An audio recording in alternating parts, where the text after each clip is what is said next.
OSAWOPA akuti apolisi inundiyaho tikapanga mademo atitila tiyekasi akuti apolisi inundiyaho tikapanga mademo akatiwombela koma aiwala by constitution we are allowed kupanga mademo moreover kumeneko kuli ame bale wangatiye tisawope akanitetesa ndichivera ame kutetesa ifera from the invaders.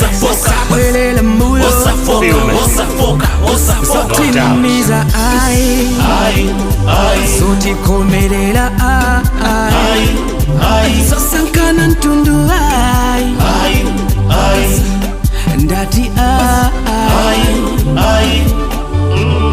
akuti ameki inundi yawo olotika vote tikapindula na akuti ameki inundi yawo olotika vote akafuta nditipexi no wonder akukana kupangariza ini akufuna kuzabela so inuparirani no wonder akukana kupangariza ini akufuna kuzabela inuparirani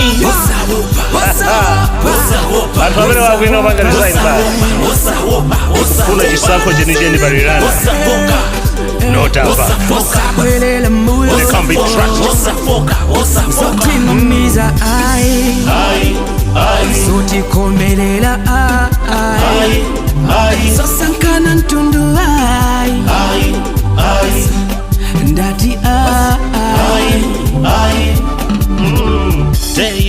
Daily kumangomvankani inuzonyansa regarding our nation winandihuja anampasa mabilion dati winandihuja anampasa banki nao atati anapindula pa corruption anapatsilwa 145 milioni toseti kudziwa matrakitala anagawana matrakta ngongole kodi makolo hatu anafela zimenes kodi makolo hatu anafela nji ndati wina wake ine andihuze kuti makolo hatu anafela nji Oh my God.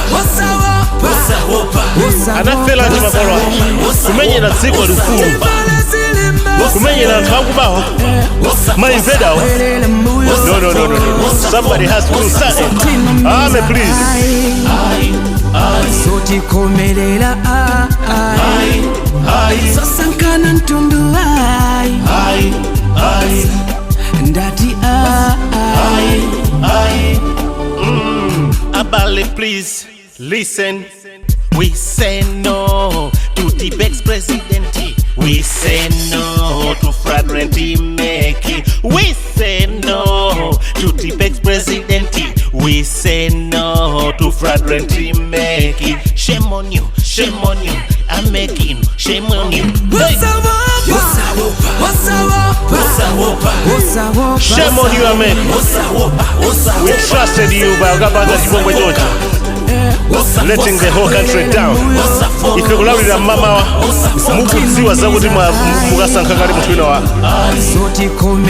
something we have never seen in our country, but you know what, no, this time around we ain't gonna accept that.